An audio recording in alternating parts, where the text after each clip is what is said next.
हरे कृष्णा राधे राधे। आपका स्वागत है आपके अपने चैनल राधा कृष्ण लीला में। आप सभी श्रोताओं का दिन शुभ और मंगलमय हो, इसी मंगल कामना के साथ आज की कथा का शुभारंभ करते हैं।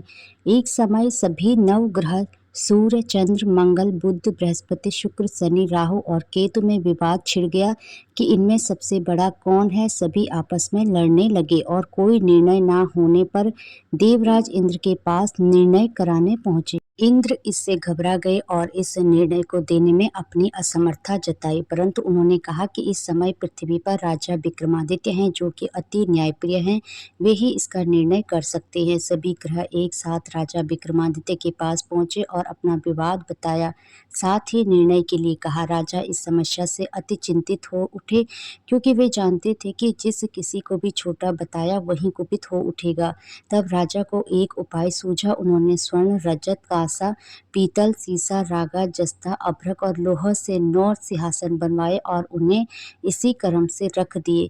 फिर उन सबसे निवेदन किया कि आप सभी अपने अपने सिंहासन पर स्थान ग्रहण करें।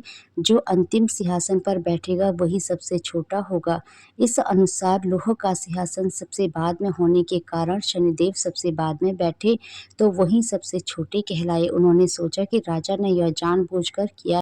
उन्होंने कुपित होकर राजा से कहा, राजा तो मुझे नहीं जानता। सूर्य एक राशि में 1 महीना, चंद्रमा 2.25 महीना, 2 दिन, मंगल 1.5 महीना, बृहस्पति 13 महीने, वह बुध और शुक्र 1-1 महीने विचरण करते हैं, परंतु मैं 2.5 से 7.5 साल तक रहता हूँ।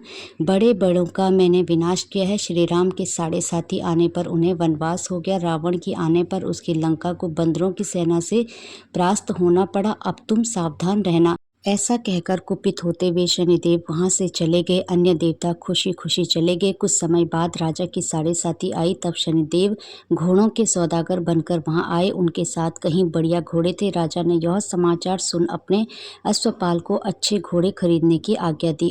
उसने कहीं अच्छे घोड़े खरीदे और सर्वोत्तम घोड़े को राजा को सवारी हेतु दिया। राजा जो ही उस पर बैठा हुआ घोड़ा सरपट वन की ओर भागा। भीषण वन में पहुंच वह अंतर्ध्यान हो गया और राजा भूखा प्यासा भटकता रहा। तब एक ग्वाले ने उसे पानी पिलाया। राजा ने प्रसन्न होकर उसे अपनी अंगूठी दी। वह अंगूठी देखकर राजा नगर को चल दिया और वहां अपना नाम उज्जैन निवासी वीका बताया। वहां एक सेठ की दुकान पे उसने जल इत्यादि पिया और कुछ विश्राम भी किया। भाग्यवश उस दिन सेठ की बड़ी बिक्री हुई। सेठ उसे खाना इत्यादि कराने खुश होकर अपने साथ घर ले गया। वहां राजा ने एक खूंटी पर देखा कि एक हार टंगा है जिससे खूंटी निगल रही है। थोड़ी देर में पूरा हार गायब था। तब सेठ ने आने पर देखा कि हार गायब है। उसने समझा कि बीका ने ही उसे चुराया है। उसने बीका को कोतवाल के पास पकड़वा दिया। फिर वहां के राजा ने भी उसे चोर समझकर हाथ पैर कटवा दिए। वह चोरंगिया बन गया और नगर के बाहर फिकवा दिया गया। वहां से एक तेली निकल रहा था जिससे दया आई और उसने बीका को अपनी गाड़ी में बिठा लिया। बीका अपनी आवाज देकर बैलों को हाँकता रहता। उस काल राजा की शनि दशा समाप्त हो गई। वर्षा काल आने पर वह मल्हार गाने लगा। तब वह जिस नगर में था वहां की राजकुमारी मनभावनी हो को इतना भाया कि उसने मन ही मन प्रण कर लिया कि वह उस राग गाने वाले से ही विवाह करेगी। उसने दासी को ढूंढने भेजा। दासी ने बताया कि वह एक चौरंगिया है, परंतु राजकुमारी ना मानी। अगले ही दिन उसे उठते ही वह अनशन पर बैठ गई कि विवाह करेगी, तो उससे बहुत समझाने पर भी जब वह नहीं मानी तो राजा ने उस तेली को बुला भेजा और विवाह की तैयारी करने को कहा। फिर उसका विवाह राजकुमारी से हो गया। तब एक दिन सोते हुए स्वप्न में शनिदेव ने राजा से कहा, राजन देखा तुमने मुझे छोटा बताकर कितना दुख झेला है।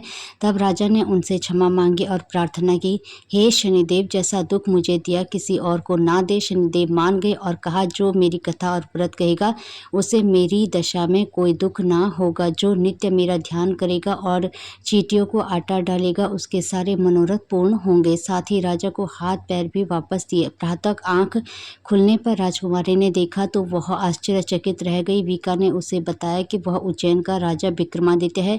सभी अत्यंत प्रसन्न हुए। सेठ ने जब सुना तो वह पैरों पर गिरकर क्षमा मांगने लगा। राजा ने कहा कि वह तो शनिदेव का कोप था, इसमें किसी का कोई दोष नहीं। सेठ ने फिर भी निवेदन किया कि आप मुझे शांति तभी मिलेगी जब आप मेरे घर चलकर भोजन करेंगे। सेठ ने अपने घर नाना प्रकार के व्यंजनों से राजा का सत्कार किया। साथ ही सबने देखा कि जो खूंटी हार निगल गई थी वही अब उसे उगल रही थी। सेठ ने अनेक मोहरे देकर राजा का धन्यवाद किया और अपनी कन्या श्री कंवरी से पाणी ग्रहण का निवेदन किया। राजा ने शहर से स्वीकार कर लिया। कुछ समय पश्चात राजा अपनी दोनों रानियों मनभावनी और श्री कंवरी को सभी उपहार सहित लेकर उज्जैनी नगरी को चले। वहां पूर्ववासियों ने सीमा पर ही उनका स्वागत किया। सारे नगर में दीपमाला हुई, वह सबने खुशी मनाई। राजा ने घोषणा की कि मैंने शनिदेव को सबसे छोटा बताया था, जबकि असल में वही सर्वोपरि हैं। तब से सारे राज्य में शनिदेव की पूजा और कथा नियमित होने लगी। सारी प्रजा ने बहुत समय खुशी और आनंद के साथ बिताया। जो कोई शनिदेव की इस कथा को सुनता है या पढ़ता है, उसके सारे दुख दूर हो जाते हैं। व्रत के दिन इस कथा को अवश्य पढ़ना चाहिए। हरे कृष्णा, राधे राधे।